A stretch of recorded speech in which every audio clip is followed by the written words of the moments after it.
Hello everyone, मैं हूं अनीश और आप देख रहे हो मार्वेलस एजुकेशन। आज की वीडियो में मैं डिस्कस करने वाला हूं इंडिया का एग्रीकल्चर सिस्टम के से रिलेटेड बहुत सारे एमसीक्यू के बारे में।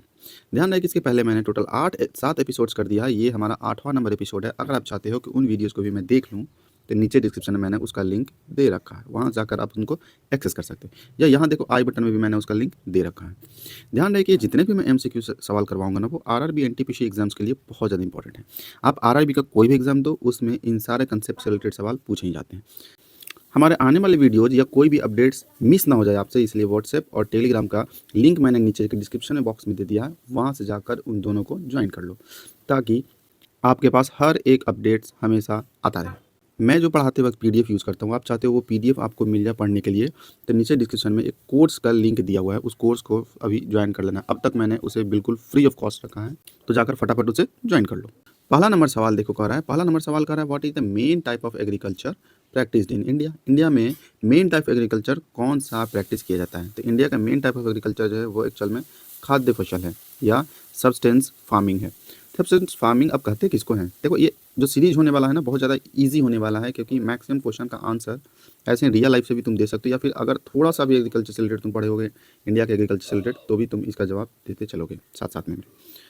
क्वेश्चन नंबर 1 देखो, सस्टेनेबल फार्मिंग कहते हैं किसको, थोड़ा सा जान लेते हैं। इंडिया में एक्चुअली में बहुत सारा लोग इसलिए फार्मिंग करता है ताकि उसका फैमिली का जो खाना पीना है वो सिर्फ चलता रहे, तो फैमिली के कंजप्शन के लिए जो सिर्फ फार्मिंग करे, वैसे फार्मिंग को हम बोलते हैं सस्टेंस फार्मिंग।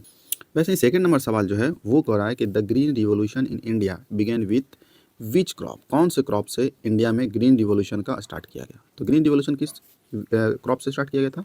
सबसे पहले वीट स्टार्ट किया गया था। देखो, मेज और मिलेट तो होगा नहीं, राइस और वीट में से ही कोई है। वो स्टार्ट पहली बार किससे हुआ था?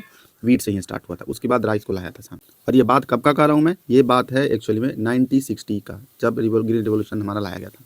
इसके में मेन पर्पस ये था कि जो हमारा वीट है उसका बहुत ही हाई यील्ड वाला, उसमें सीड्स का यूज़ करके ज़्यादा से ज़्यादा प्रोडक्शन करना हमारा मेन गोल। चलो ना, को चलते हैं अब हम लोग क्वेश्चन नंबर 3 की तरफ। Which is the largest food grain producing state in India. जितना भी खाद्य पदार्थ होता है, फूड ग्रेन्स होता है, या खाद्य का हमारा जो खाने पीने वाली चीज़ होता है, उसका सबसे बड़ा प्रोड्यूसिंग स्टेट कौन सा है? तो एरिया के मामले में भी सबसे बड़ा प्रदेश जो है उत्तर प्रदेश है, और सबसे ज़्यादा फूड ग्रेन प्रोड्यूस करने के मामले में भी उत्तर प्रदेश ही है। मेनली उत्तर प्रदेश में देखोगे तो वीट और राइस को सबसे ज़्यादा प्रोड्यूस किया जाता है। इन दोनों का प्रोडक्शन सबसे ज़्यादा यूपी में किया जाता है।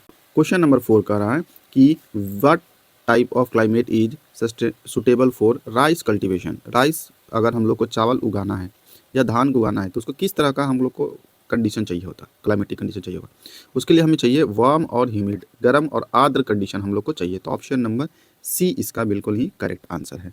देखो, इसके अलावा भी तुम अगर दूसरा कंडीशन दोगे तब भी वो ग्रो करेगा, पर उतना ज़्यादा ग्रो नहीं करेगा। मैक्सिमम अगर बेस्ट तुमसे रिटर्न चाहिए होगा, इसे ऑप्टिमल ग्रोथ के लिए हम लोग को इसे वार्म और ह्यूमिड क्लाइमेट तुम्हें देना ही पड़ेगा, क्योंकि ये कैसा है, ये वाटर लविंग क्रॉप है। क्वेश्चन नंबर 5 तो तुम्हारा भी अब फेवरेट हो गया होगा, क्योंकि ये सवाल मैं पहले भी तुम्हें सॉइल वाले टॉपिक में ऑलरेडी डिस्कस कर चुका हूँ। ये क्या कह रहा है, what type of soil is ideal for cotton cultivation. Cotton cultivation के लिए सबसे ज़्यादा इंपॉर्टेंट सॉइल कौन सा होता है? होता है ब्लैक सॉइल। ब्लैक सॉइल क्या होता है? ब्लैक सॉइल इसलिए होता है क्योंकि वो सबसे ज़्यादा मॉइस्चर को रिटेन करता है, इसके पास सबसे ज़्यादा मॉइस्चर रिटेनिंग कैपेसिटी होता है, इसलिए हम लोग ब्लैक सॉइल में कॉटन को प्रोड्यूस कर देते हैं। अब देखो, एक और शायद इससे रिलेटेड होगा हमारा।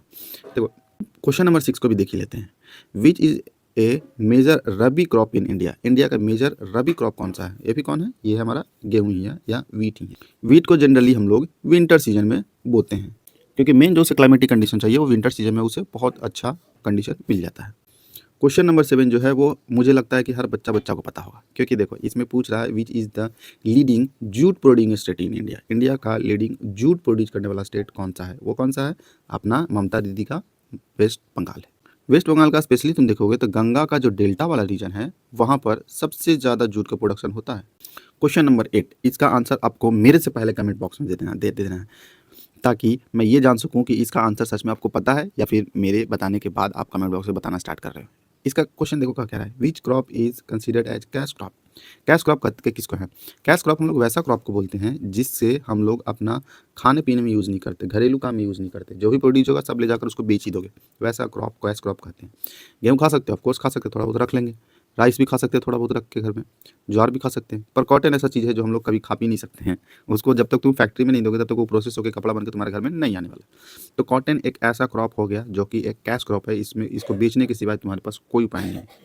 इसे खुद के पर्सनल कंजप्शन के लिए तुम नहीं रख सकते। क्वेश्चन नंबर 9 कर रहा है कि which is the largest T producing state in India. आजकल एलकेजी का बच्चा भी इस सवाल का जवाब देना स्टार्ट कर दिया है कि चाय प्रोड्यूस करने वाला सबसे बड़ा जो है स्टेट कौन सा है, वो कौन है, असम है। असम क्यों है? क्योंकि असम में हमारा जो ब्रह्मपुत्रा वैली है, वहाँ का कंडीशन टी प्रोडक्शन के लिए बहुत ही बेस्ट होता है। ब्रह्मपुत्रा नदी वहाँ से गुजरती है असम से, और उसी जगह पर सबसे ज़्यादा टी का प्रोडक्शन किया जाए। क्वेश्चन नंबर 10 का रहा है plantation of spices is prominent in which state. मसालों का प्रोडक्शन के मामले में सबसे प्रोमिनेंट स्टेट कौन सा है? तो मसाला सबसे ज़्यादा प्रोड्यूस कहाँ पे होता है? वो होता है केरला के अंदर। केरला में सबसे ज़्यादा प्रोड्यूस होता है मसाला। कौन सा मसाला प्रोड्यूस होता है? केरला के अंदर मेनली जो होता है वो काली मिर्च होता है, उसके बाद से इलायची होता है, उसके बाद से दालचीनी होता है। सब मसाला का सबसे फेमस चीज़ है ये जो मैंने अभी नाम लिया है, और इनका सेल ज़्यादा, तो ये केरला के अंदर प्रोडक्शन लोग ज़्यादा करते हैं। अब देखो भाई साहब, क्वेश्चन नंबर 11 जो है वो तुम्हें कमेंट बॉक्स में आंसर तुम्हें देना पड़ेगा। टेस्ट क्वेश्चन मैंने खुद करवा दिया। एक क्वेश्चन का आंसर थोड़ा बहुत अगर बुद्धि विवेक का भी इस्तेमाल करोगे तो भी इसका आंसर तुम कमेंट बॉक्स में दे पाओगे। इसके लिए बहुत ज़्यादा पढ़ने की कोई ज़रूरत नहीं भी है। ये बोल रहा है कि what is the main objective of increasing mechanisation in agriculture. अगर हम लोग मशीन का यूज़ करने लगे हम लोग एग्रीकल्चर के अंदर, तब इसका क्या मेन ऑब्जेक्टिव रहा होगा मशीन को लाने का।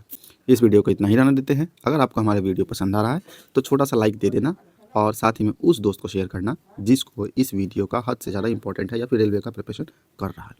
अगर हमारे चैनल का हर एक अपडेट तुम चाहते हो कि हर एक वीडियो का अपडेट कंटिन्यू आता रहे, तो चैनल को सब्सक्राइब मार लो ना। इस वीडियो में मिलते अगले वीडियो में, तब तक के लिए बाय बाय।